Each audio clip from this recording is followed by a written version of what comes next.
Hi friends, welcome to my channel.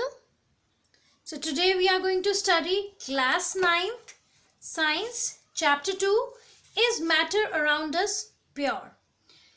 So you can see it on the screen, lot many things are drawn, little bit fade screen you can see. But anyways, in our previous chapter, that is chapter 1, you have studied lot many things about matter. What is matter? Matter is anything which occupies space and has mass. Now in this chapter we are going to study is really matter which is around us, or the things which are around us are pure or not. So in general terms, what you say, what is pure? Pure means what?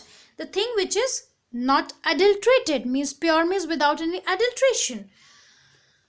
But in science, purity means something else. In science, pure means made up of only one component.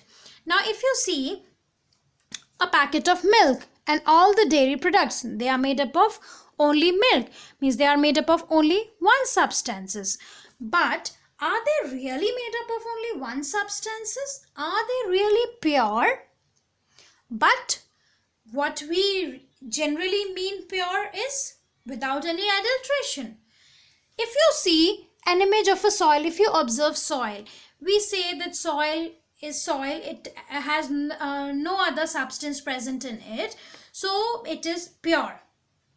Okay, but आप ये देखेंगे उसका जो जब आप composition देखेंगे तो soil का कॉम्पोजिशन क्या है, टॉप लेयर में आपका ये पूरा ऑर्गेनिक मैटर होता है, उसके बाद कुछ मिनरल्स प्रेजेंट होते हैं, सैंड होता है, क्ले होता है.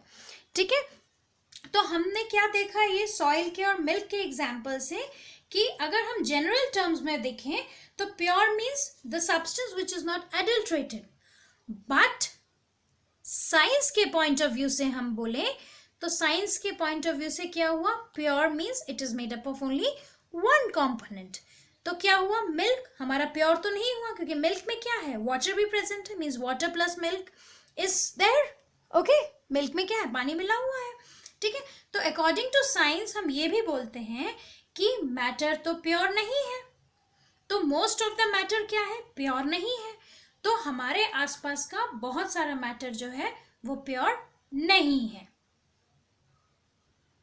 ओके, तो मोस्ट ऑफ द मैटर क्या है, प्योर नहीं है. तो अब हम मैटर को क्लासिफाई करके देखते हैं. तो बेसिकली मैटर क्लासिफाई क्या होगा, प्योर और इम्प्योर सब्सटेंस में. तो pure substance means made up of only one component. तो सबसे पहले हम प्योर सब्सटेंस में फिर से दो क्लासिफाई करते हैं, मीन्स प्योर सब्सटेंस को दो चीज़ों में बांटते हैं. एक तो है हमारा एलिमेंट और दूसरा है हमारा कंपाउंड. अब हम देखते हैं pure substance. Pure substance means क्या, जिसका कॉम्पोजिशन यूनिफॉर्म होता है, ये हमेशा एक सा दिखता है हमें, उसका कलर टेस्ट भी एक सा होता है किसी भी टेम्परेचर या प्रेशर में. ठीक है, जैसे आप शक्कर को देख लीजिए, शक्कर को देखेंगे आप तो उसका कलर एक सा है, उसका टेक्सचर एक सा है, उसका टेस्ट एक सा है. तो किसी भी कंडीशन में वो यूनिफॉर्म कॉम्पोजिशन देता है. ठीक है, अब प्योर सब्सटेंस का जो कॉम्पोजिशन है, it is not possible to change the composition of pure substance by any physical method. मतलब आप शक्कर को किसी भी फिजिकल मेथड से उसका कॉम्पोजिशन चेंज नहीं कर सकते. वो शुगर है तो वो है. ठीक है, उसका फिक्स बॉइलिंग और मेल्टिंग पॉइंट होता है. जैसे वाटर क्या है, एक कंपाउंड है. ठीक है, तो कंपाउंड का क्या होता है, फिक्स बॉइलिंग और मेल्टिंग पॉइंट होता है. वाटर का फिक्स बॉइलिंग पॉइंट होता है 100 डिग्री सेल्सियस. ठीक है, तो अब हम सबसे पहले प्योर सब्सटेंस में किसको पढ़ेंगे, एलिमेंट को पढ़ेंगे. ठीक है, एलिमेंट एक प्योर सब्सटेंस है. एलिमेंट का मतलब होता है सिर्फ और सिर्फ उसमें एक प्रकार का एटम प्रेजेंट होता है. It is made up of only one kind of atom. कैसे, देखिए जैसे देखिए हमारा कॉपर का अगर हम टी पॉट देखते हैं तो कॉपर की टी पॉट में क्या है, सिर्फ और सिर्फ कॉपर से मिलके बना है. आयरन की नेल देखते हैं. ठीक है, आयरन की नेल में क्या है, सिर्फ और सिर्फ आयरन प्रेजेंट है. अब हम, ये तो हो गई सॉलिड की बात. अब हम कार्बन, जो कि हमारे पेंसिल लीड में होता है, ग्रेफाइट, हम उसे देखते हैं, सिर्फ और सिर्फ उसमें कार्बन प्रेजेंट है. अब हम गैसेस में देख लीजिए, ऑक्सीजन में सिर्फ ऑक्सीजन प्रेजेंट है, वैसे ही हाइड्रोजन और नाइट्रोजन में भी हाइड्रोजन और नाइट्रोजन ही सिर्फ प्रेजेंट है. तो एलिमेंट क्या है, ऐसा सब्सटेंस जिसमें सिर्फ और सिर्फ एक प्रकार का एटम प्रेजेंट हो. ठीक है। तो एलिमेंट में क्या होता है, उसे आप फर्दर सब डिवाइड नहीं कर सकते, ठीक है। किसी भी केमिकल तरीके से आप एलिमेंट को तोड़ नहीं सकते। जैसे आप एक ईंट का टुकड़ा ले लीजिए, ईंट ब्रिक ले लीजिए, ब्रिक को आप बार बार तोड़ेंगे तोड़ेंगे तोड़ेंगे तोड़ेंगे, तो लास्ट में एक छोटा सा, जो सबसे छोटा पार्टिकल उसका बचेगा, वो भी क्या होगा, एक एटम ही होगा, ठीक है। एलिमेंट ही सब कुछ होता है इस दुनिया में, एलिमेंट के बिना कुछ भी पॉसिबल नहीं है। अब देखिए, जो एलिमेंट्स होते हैं हमारे, वो एलिमेंट्स क्या है, एक छोटी सी टेबल में इंसर्टेड है, और there are total 100 elements known till date, and they are inserted in a small table known as the periodic table.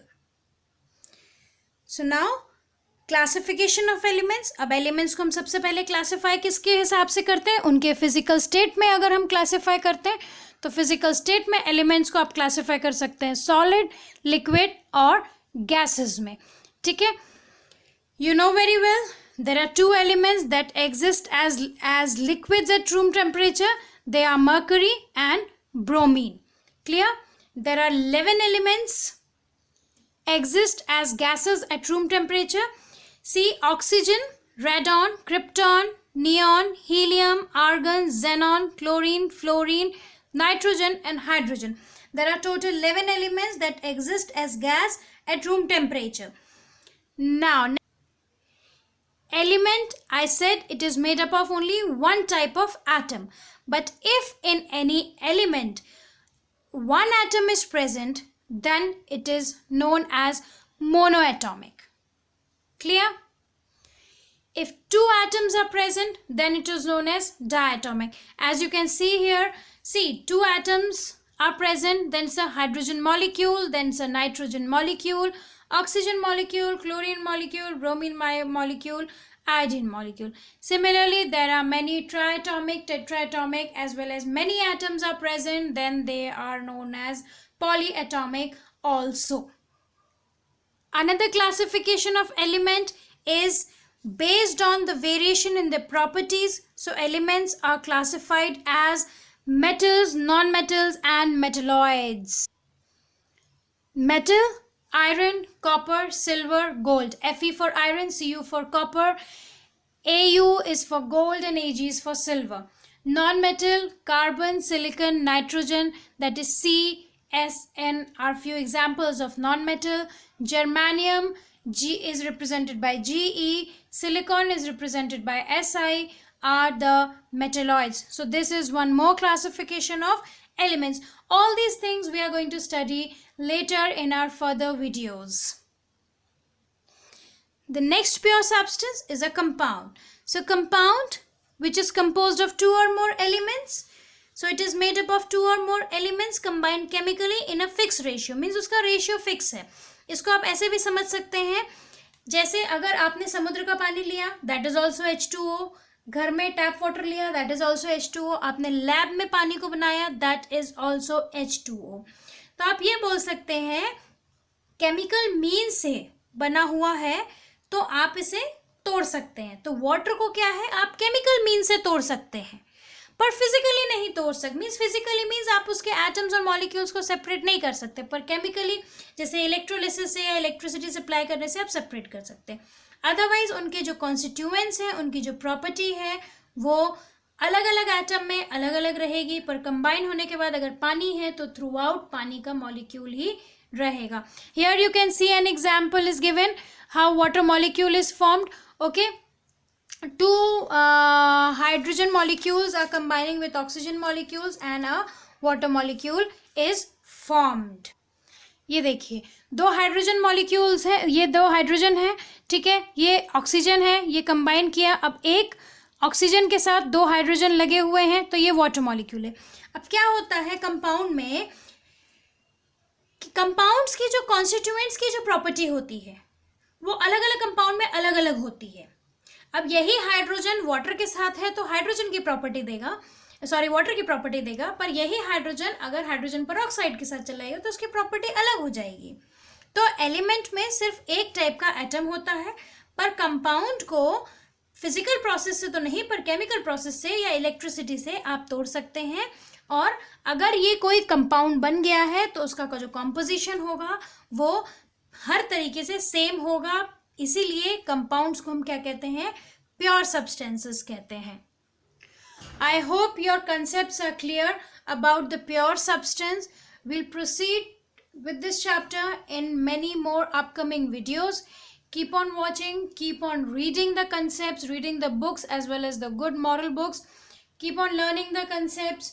Chemistry is incomplete without writing. Practice writing. Keep on revising. Stay happy, stay positive, and the most important thing, don't forget to like the video and subscribe my channel. Thank you and have a nice day.